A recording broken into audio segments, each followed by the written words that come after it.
Exam guts में आप सभी का स्वागत है। तो एग्ज़ाम गट्स पे स्टार्ट हो चुका है आधुनिक भारत, जिसमें कि आज हम पहला चैप्टर आधुनिक भारत का प्रथम चैप्टर यूरोपीय कंपनियों का आगमन को स्टार्ट कर रहे हैं। और ये जो है एनसीईआरटी के बेस पे है, पूरा एनसीईआरटी के बुक का कंक्लूजन है, एक तरह से सारांश है या फिर एक तरह से कहिए निचोड़ है आपको लाइन बाय लाइन, और जो कि वैसा सब पॉइंट ही है जो कि सभी एग्ज़ाम में पूछा जाता है और एनसीईआरटी बेस्ड है। ये बीपीएससी के सिलेबस को भी टच किया गया है, बीपीएससी के सिलेबस को भी फॉलो को देखते हुए ये चैप्टर को तैयार किया गया है। तो चलिए, इसके पहले ये वीडियो अपलोड किया गया था लेकिन साउंड के थोड़ा प्रॉब्लम के कारण फिर से उसको हम लोग इस चैप्टर अपडेट कर रहे हैं, और आपको अब मिलता रहेगा चैप्टर वाइज एनसीईआरटी का एक प्लेलिस्ट बना दिया जाएगा, वहाँ आप जाके देख सकते हैं। तो चलिए देखते हैं आधुनिक भारत। आपसे रिक्वेस्ट है चैनल को सब्सक्राइब कर लीजिए और वीडियो को लाइक कर दीजिए। देखिए, आधुनिक भारत में सबसे पहला चैप्टर जो हम लोग स्टार्ट कर रहे हैं वो है यूरोपीय कंपनियों का आगमन। सबसे पहला चैप्टर है हमारा, और इसमें देखिए भौगोलिक खोज जो है उसका सबसे पहला जो प्रारंभ हुआ था वो पुर्तगाली और स्पेन वासी ने किया था, भौगोलिक खोजों के युग का आरंभ। और सबसे पहले आपको पता है कि पुर्तगाली और स्पेन वासी में से ही 1494 में जो है कोलंबस ने अमेरिका का खोज कर दिया था। वो चूँकि खोज करने के लिए निकले थे भारत का, लेकिन वो उधर से जाके अमेरिका पहुंच गए और 1494 ईस्वी में अमेरिका का खोज कर दिया उन्होंने। उसके बाद 1498 ईस्वी में वास्को डी गामा के द्वारा जो है केप ऑफ गुड होप के रास्ते जो है ये भारत का खोज किया गया था। तो उस प्रकार से देखिए यूरोपीय कंपनियों के आगमन में जो सबसे पहला भारत आया है वो आया है, ये क्वेश्चन यहाँ से पूछा जाता है। तो सबसे पहला 1498 ईस्वी में जो आया है वो आया है आपका पुर्तगाल। सबसे पहला जो आया है वो पुर्तगाल आया है 1498 ईस्वी में। दूसरा उसके बाद आया है डच। डच आया है 1595 ईस्वी में। उसके बाद आया है आपका अंग्रेज। अंग्रेज आया है 1600 ईस्वी में। और उसके बाद आया है डेनिस। डेनिस आया है 1616 ईस्वी में। उसके बाद आया है आपका फ्रांसीसी। फ्रांसीसी आया है 1664 ईस्वी में। तो ये है आपका जो है यूरोपीय कंपनियों के भारत के आगमन का क्रम। तो आप इसको याद रख लीजिए, पुर्तगाली, डच, अंग्रेज, डेनिस, फ्रांसीसी। पुर्तगाली, डच, अंग्रेज, डेनिस, फ्रांसीसी। पुर्तगाली, डच, अंग्रेज, डेनिस, फ्रांसीसी। 1498, 1595, 1600, 1616 और 1664।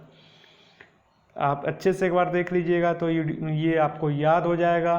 देखिए, अब उसके बाद जैसा कि हम आपको इंट्रोडक्शन में ही बताए कि पुर्तगालियों और स्पेन वासियों के द्वारा ही भौगोलिक खोजों का युग का आरंभ किया गया था। और उसके बाद 1498 ईस्वी में पुर्तगाली निवासी वास्को डी गामा ने उत्तर मासा अंतरीप जो है, जिसको कि केप ऑफ गुड होप के रास्ते जो है वो भारत पहुँचे थे। और सबसे बड़ा इम्पोर्टेंट पॉइंट ये है कि वास्को डी गामा ने गुजराती पथ प्रदर्शक अब्दुल मजीद की सहायता से, ये देखिए ये आपको क्वेश्चन पूछा जा सकता है, जो 17 मई 1498 ईस्वी में कालीकट के प्रसिद्ध बंदरगाह कप्पक डापू पर अपना बेड़ा उतारा था। और कौन सा बंदरगाह पे उतारा था? तो कालीकट के कप्पक डापू बंदरगाह पर अपना बेड़ा उतारा था वास्को डी गामा ने। और जो उसका एक पथ प्रदर्शक था अब्दुल मजीद, उसी की सहायता से ये आए थे। तो चलिए, उसके बाद है भारत पहुंचने वाले दूसरे पुर्तगाल जो थे वो थे पेड्रो अल्वारेज कैब्रॉल। और पेड्रो अल्वारेज कैब्रॉल दूसरे पुर्तगाल थे। उसके बाद 1503 ईस्वी में पहली फैक्ट्री जो है पुर्तगाल के द्वारा स्थापित किया गया कोचीन में। कोचीन में पुर्तगाली के द्वारा 1503 ईस्वी में पहली फैक्ट्री का स्थापित किया गया है। और उसके बाद 1505 ईस्वी में दूसरी फैक्ट्री पुर्तगाली के द्वारा जो स्थापित किया गया वो कुन्नूर में किया गया था। तो आपको इतना सारा पॉइंट याद रखना पड़ेगा। तो देखिए, 1503 में जो है कोचीन में स्थापित किया गया था पहला फैक्ट्री। क्वेश्चन ऐसे पूछा जा सकता है कि पुर्तगाल के द्वारा पहला फैक्ट्री कब स्थापित किया गया था? तो 1503 ईस्वी में कोचीन में, और 1505 ईस्वी में दूसरा फैक्ट्री कन्नूर में स्थापित किया गया था। क्वेश्चन आपसे ये भी रह सकता है कि वास्को डी गामा ने अपना किस बंदरगाह पर बेड़ा उतारा था? तो ये कप्पक डापू बंदरगाह था, जो कि कालीकट का एक प्रसिद्ध बंदरगाह था। ठीक है, चलते हैं आप अपने नेक्स्ट की ओर देखिए, अब पढ़ते हैं हम, जब पुर्तगाली जो है ये आए थे 1498 ईस्वी में वास्को डी गामा। तो वास्को डी गामा जो है काली मिर्च लेकर जो है अपने हेक्टर नामक जहाज से क्या लेके गए थे, तो काली मिर्च लेके गए थे, काली मिर्च। और किस जहाज से गए थे, हेक्टर नामक जहाज से लेके गए थे। तो जब इन्होंने वहाँ इसको बेचा तो 60 गुना इनको लाभ हुआ। इसके लिए जो इनको लाभ हुआ वो 60 गुना लाभ हुआ। 60 गुना ज़्यादा जब लाभ हुआ तो उसके बाद पुर्तगाली जो है वो भारत के साथ व्यापार करना जो है शुरू कर दिए। और व्यापार करना शुरू किए तो इसके बाद जो सिलसिला बना कि दूसरा पुर्तगाली जो वायसराय आया था पेड्रो एल्वारेज कैब्रल आया था, जो कि हम आपको बता दिए थे 1500 ईस्वी में आया था। उसके बाद पुर्तगाली ने जो है कोचीन में पहला फैक्ट्री स्थापित किया था 1503 ईस्वी में, और 1505 ईस्वी में कुन्नूर में दूसरा फैक्ट्री। तो इतना हम आपको बता दिए और इसका रिवाइज भी करा दिए।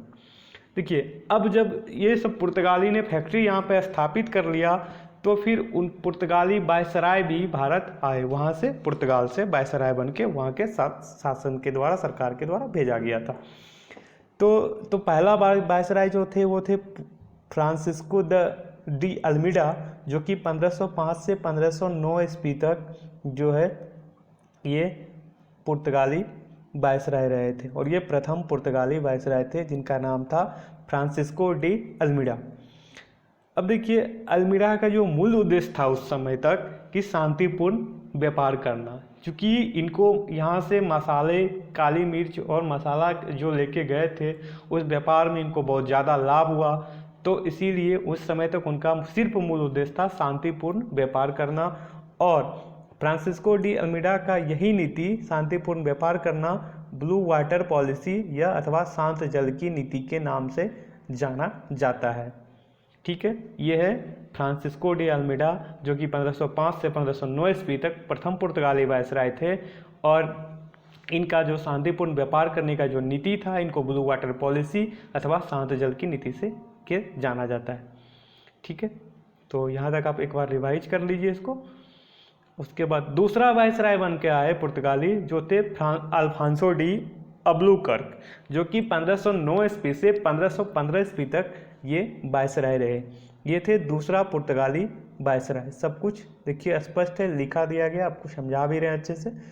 और भारत में पुर्तगाली शक्ति का जो वास्तविक संस्थापक थे वो थे यही अल्फांसो डी अल्बुकर्क। ठीक है, उसके बाद देखिए कोचीन को पुर्तगालियों का मुख्यालय बनाया किसने, तो Afonso de Albuquerque. Afonso de Albuquerque ने कोचीन को पुर्तगाल का मुख्यालय बनाया।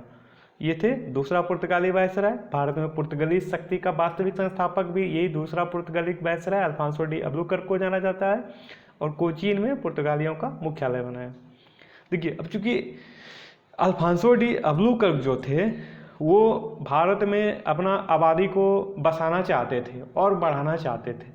तो इन्होंने क्या किया कि अपने स्वदेश वासियों, यानी जो पुर्तगाल वासी भारत में थे, उन्होंने उनको प्रोत्साहित किया कि आप भारतीय स्त्री से विवाह कीजिए।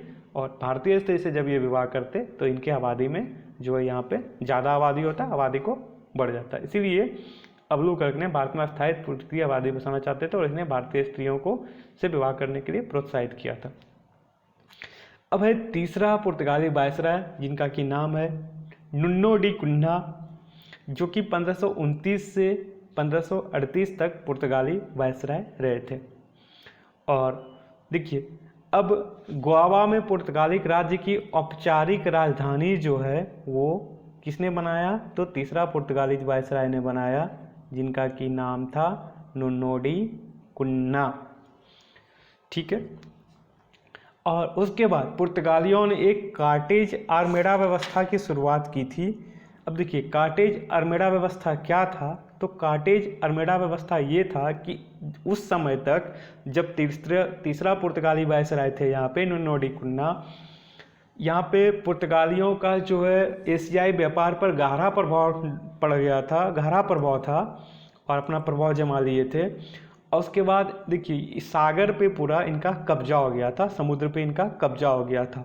और ये अपने आप को सागर के स्वामी भी कहते थे, सागर के स्वामी कहते थे, ये अपने आप को सागर के स्वामी कहते थे पुर्तगाली। तो इन्होंने एक व्यवस्था का शुरुआत किया था कि कोई भी भारतीय या अरबी जहाज पुर्तगाली अधिकारियों से कार्टेज बोला जाता था, जिसका की रूप था कि परमिट, एक तरह से परमिट लिए बिना अरब सागर में नहीं जा सकता था। चूँकि अरब सागर पर एशियाई व्यापार पे इनका ज़्यादा इतना प्रभाव था कि अरब सागर पे पुर्तगालियों का कब्जा हो गया था। एक तरह से अरब सागर पर पुर्तगालियों का अपना कब्जा था। तो जब अरब सागर पर पुर्तगालियों का कब्जा था तो अरब सागर में कोई भी अरबी या भारतीय जहाज को प्रवेश करने के लिए एक परमिट लेना पड़ता था, और उसी परमिट को कार्टेज अरमेडा व्यवस्था नाम दिया गया था। और जो ये परमिट ले लिया जाता था उसको अरब सागर में पुर्तगाली जो है सुरक्षा मुहैया कराते थे। यानी आगे आगे पुर्तगाली जहाज रहता था अरब सागर में, इस तरह से व्यवस्था था, आगे आगे पुर्तगाली जहाज रहता था इस तरह से। बीच में जो परमिशन लिए हैं, परमिट लिए हैं, चाहे भारतीय हो या अरबी जहाज हो, और इसके पीछे भी पुर्तगाली जहाज रहता था, पुर्तगाली जहाज। इनको एक तरह से सुरक्षा दिया जाता था अरब सागर में, और उसी के लिए ये इसी भारतीय या अरबी जहाज को पुर्तगालियों से परमिशन लेना पड़ता था। उसी का नाम था कार्टेज अरमेडा व्यवस्था, जो कि तीसरा वायसराय नुन्नो डी कुन्ना के रीजन में स्टार्ट हुआ था। अब देखिए पुर्तगालियों ने भारत में प्रिंटिंग प्रेस का भी आरंभ किया था। ये क्वेश्चन पूछा जा सकता है कि भारत में प्रिंटिंग प्रेस का आरंभ किसने किया था। ऑप्शन दे देगा अंग्रेज, पुर्तगाली, डेनिश, फ्रांसीसी। तो इसका सही आंसर होगा पुर्तगाली। पुर्तगालियों ने ही भारत में प्रिंटिंग प्रेस का जो है व्यवस्था का शुरुआत किया था। चलिए यहाँ तक तो आप समझ गए। आपको एक बार रिवाइज कर देते हैं। पहला पुर्तगाली वायसराय से संबंधित है ब्लू वाटर पॉलिसी, जो कि थे फ्रांसिस्को डी अल्मीडा, अथवा इसको शांत जल की नीति के नाम से भी जाना जाता था। दूसरा पुर्तगाली वायसराय अल्फांसो डी अल्बुकर्क, जो कि भारत में पुर्तगाली शक्ति का वास्तविक संस्थापक था, ये इससे इम्पोर्टेंट है। और इन्होंने कोचीन को पुर्तगालियों का मुख्यालय बनाया था। और ये जो है भारत में अस्थायी पुर्तगीज आबादी बसाना चाहता था, इसीलिए इन्होंने भारतीय स्त्रियों से विवाह करने के लिए कहा था अपने स्वदेशवासियों को। उसके बाद आता है तीसरा पुर्तगाली वायसराय, जिसको कि नुन्नो डी कुन्ना के नाम से जाना जाता है, जिन्होंने कि गोवा में पुर्तगाली राज्य की औपचारिक राजधानी बनाया था और पुर्तगालियों के लिए कार्टेज अरमेडा काफिला व्यवस्था की शुरुआत की थी। उसके बाद है पुर्तगालियों ने भारत में प्रिंटिंग प्रेस का आरंभ किया। देखिए अब पुर्तगाली जो थे वो ईसाई धर्म से संबंधित थे, तो इन्होंने क्या किया था कि सबसे पहले जो है गोवा में ईसाई धर्म न्यायालय की स्थापना किया था। ईसाई धर्म न्यायालय की स्थापना किया था पुर्तगालियों ने गोवा में। ठीक है, अब चलते हैं हम आपको डच। पुर्तगाली के बाद जो भारत में आए थे वो आए थे डच, और डच जो भारत में आए थे वो 1595 ईस्वी में आए थे। लेकिन प्रथम डच यात्री कार्नियल हॉटमैन 1596 ईस्वी में भारत के पूर्व में स्थित सुमात्रा द्वीप पहुंचे थे। और उसके बाद देखिए प्रथम डच फैक्ट्री जो स्थापित हुई थी वो हुआ था कहाँ, तो मसूलीपट्टनम में। प्रथम डच फैक्ट्री जो स्थापित हुआ था वो हुआ था मसूलीपट्टनम में 1605 ईस्वी में। देखिए इसके पहले हम आपको बताए थे प्रथम जो है पुर्तगाली फैक्ट्री का स्थापना कहाँ हुआ था, तो वो कोचीन में हुआ था 1503 में, और दूसरा जो हुआ था 1505 में कन्नूर में हुआ था। और लेकिन प्रथम डच फैक्ट्री जो स्थापित हुआ था वो मसूलीपट्टनम में हुआ था 1605 ईस्वी में। अब देखिए चूंकि पुर्तगाली जो है भारत के साथ व्यापार करते थे तो उसमें उन्होंने किसको ज़्यादा महत्व दिया था, मसाला।